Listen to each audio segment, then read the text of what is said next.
Buenos días a todos, sean bienvenidos a esta segunda presentación del módulo 6. En el día de hoy vamos a estar presentando las consideraciones sobre el protocolo de monitoreo de isótopos estables y radioactivos con referente al muestreo de isótopos estables en la precipitación, en el agua subterránea, en el agua superficial y el muestreo de isótopos radioactivos, tanto el tritio como el carbono 14. Entonces tenemos inicialmente el muestreo de isótopos estables, tanto de oxígeno 18 y como de deuterio en las aguas lluvias. Normalmente pues se suelen utilizar totalizadores de agua lluvia que recolectan durante un determinado tiempo la cantidad de lluvia. Por ejemplo, puede ser un mes, 15 días, dependiendo del estudio y del objeto para el cual se están tomando estas muestras.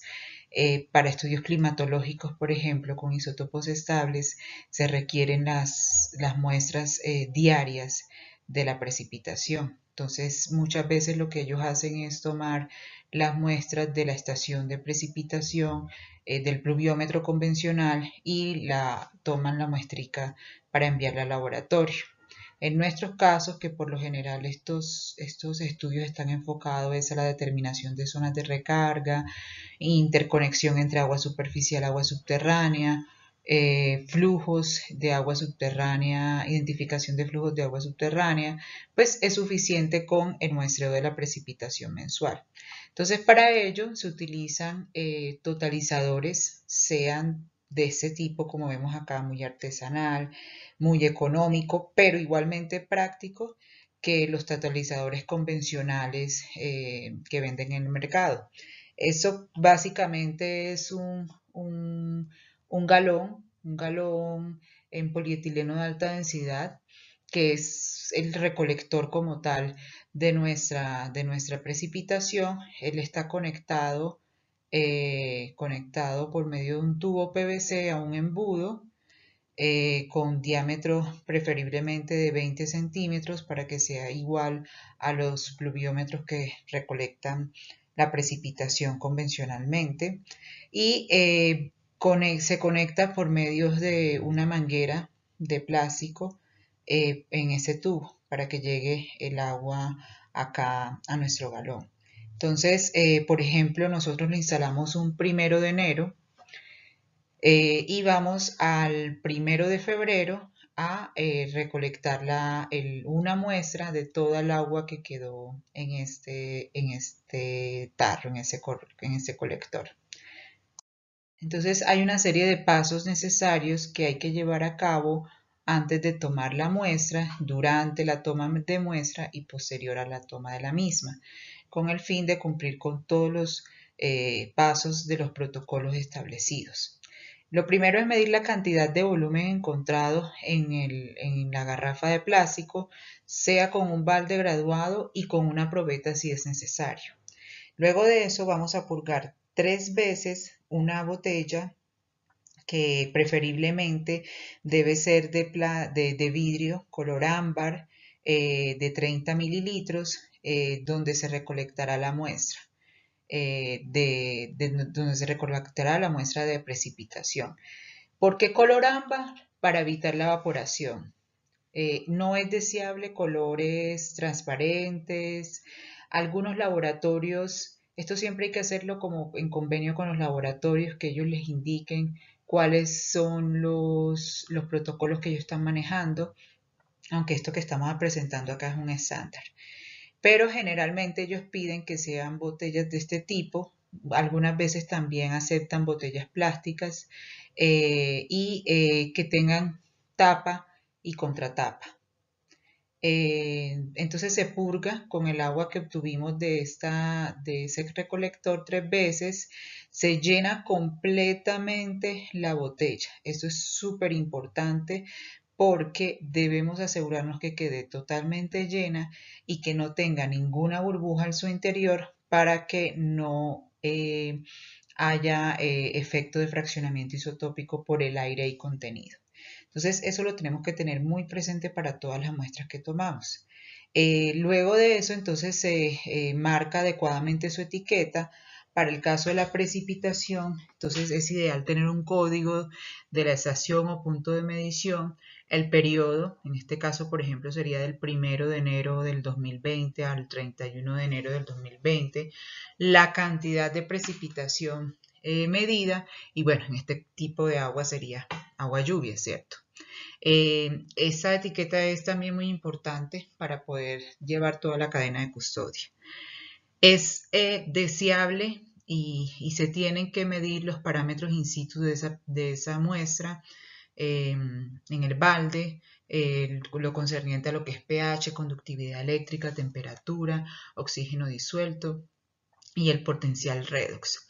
Luego entonces ya tapamos la muestra, se preserva en un lugar fresco donde no esté expuesta a cambios de temperatura, preferiblemente en un refrigerador o nevera. En el caso del muestreo de los isótopos estables en el agua subterránea, debemos tener en cuenta de que esto se hace normalmente en pozos de producción, ¿cierto? Piezómetros, aljibes o manantiales.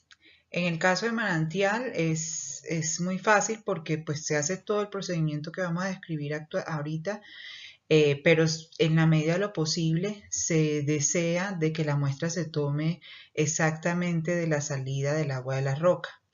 En el caso de los pozos de producción, digamos que hay una renovación constante del agua y por lo tanto no es necesario purgar el pozo. Para lo que son los piezómetros y aljibes, donde normalmente pues no hay bombas instaladas y que el agua pues en el caso de los aljibes se toma por medio de baldes, sí se tiene que hacer una purga del pozo. Entonces, haciendo esa aclaración, los pasos a seguir son los siguientes. Primero es tomar el nivel piezométrico estático. Entonces, para esto recordemos que si son pozos de producción, debemos coordinar con el dueño del pozo, el propietario, para que se dé un tiempo de recuperación sin bombeo del pozo de al menos 48 horas. Tal manera que cuando nosotros lleguemos a tomar la medición del nivel piezométrico, estemos seguros de que estamos tomando el nivel estático. Entonces se purga el pozo o el piezómetro y el aljibe. Se purga 3 veces, lo mismo, la botella de 30 mililitros, tal cual como en la precipitación. Se llena completamente la botella, teniendo las mismas precauciones que dijimos anteriormente, de que no quede ninguna burbuja, se tapa con su tapa, su contratapa, se llena adecuadamente su etiqueta, en este caso es una etiqueta muy sencilla, con el código, fecha, tipo de agua, en este caso subterránea, si es un manantial, indicarlo, y preservación en este caso ninguna, porque los isótopos estables no se les adiciona ningún tipo de preservación. Luego entonces lo mismo, tomamos los análisis in situ de esa captación o de ese punto de monitoreo y se preserva. El muestreo de isótopos estables en las aguas superficiales es muy parecido a lo que vimos anteriormente. Se toma el nivel de la quebrada o del río o pues, del lago o del cuerpo superficial del cual estemos hablando, y en el caso del que sean las corrientes es muy recomendable que el muestreo se realice en el centro de la corriente, preferiblemente a mitad del lecho, de la altura del lecho, de manera tal de que podamos tener una muestra representativa de este curso de agua.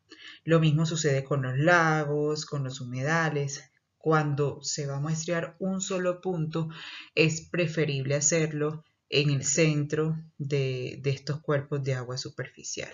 Entonces, teniendo en cuenta esta consideración, se realiza el mismo procedimiento. Se hace, bueno, la muestra acá en este caso, que es una quebrada, se hace en contra del flujo, el flujo va hacia allá, la muestra se toma hacia acá, se purga 3 veces, se llena completamente la botella y se le asocia su respectiva etiqueta. Además se toman los parámetros in situ. Bueno, entonces ahora continuamos con el muestreo de isótopos radioactivos. En este caso nos vamos a detener únicamente en lo que son tritio y carbono 14. Normalmente los isótopos radioactivos se toman únicamente en el agua subterránea, dado que en el agua superficial y en la precipitación, pues estos están en contacto constantemente con la atmósfera, entonces nos va a dar prácticamente el mismo resultado de la precipitación. Entonces, por eso nos vamos a enfocar en el caso del agua subterránea. Entonces, lo mismo, tomamos nuestro nivel piezométrico estático, se purga el pozo o el aljibe en caso de ser necesario y el piezómetro. A diferencia de las otras mediciones, estas se hacen en botellas ámbar de 500 mililitros, normalmente, salvo alguna otra indicación del laboratorio. Hay laboratorios inclusive que ya están pidiendo menor cantidad de agua, de 250 mililitros.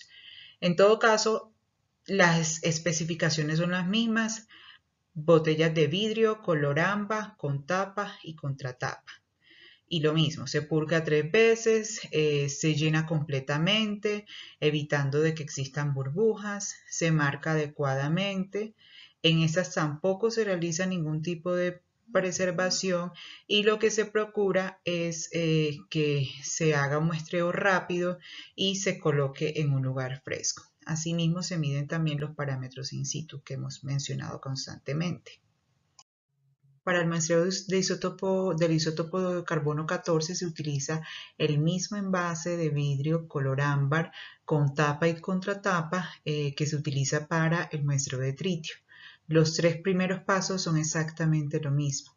Una vez que ya hayamos purgado 3 veces nuestra botella, tenemos que hacer una preservación. Esta preservación tiene como objeto que los carbonatos presentes en la muestra, que son la medida indirecta del carbono 14, en esa muestra no reaccionen en el tiempo en que van a estar hasta llegar al laboratorio. Entonces las muestras deben ser preservadas con 5 gotas de esta solución, yoduro de potasio, yodo 2, por cada 100 mililitros de muestra, salvo que el laboratorio nos indique una preservación diferente. Esa es generalmente la que ellos siempre solicitan, pero como les digo, siempre es bueno que el laboratorio nos envíe los protocolos que ellos manejan para poder realizar este monitoreo. Luego entonces se marca normalmente con la etiqueta, se toman los parámetros in situ y se preserva la muestra en un lugar fresco. Bueno, con eso damos por terminado esta presentación.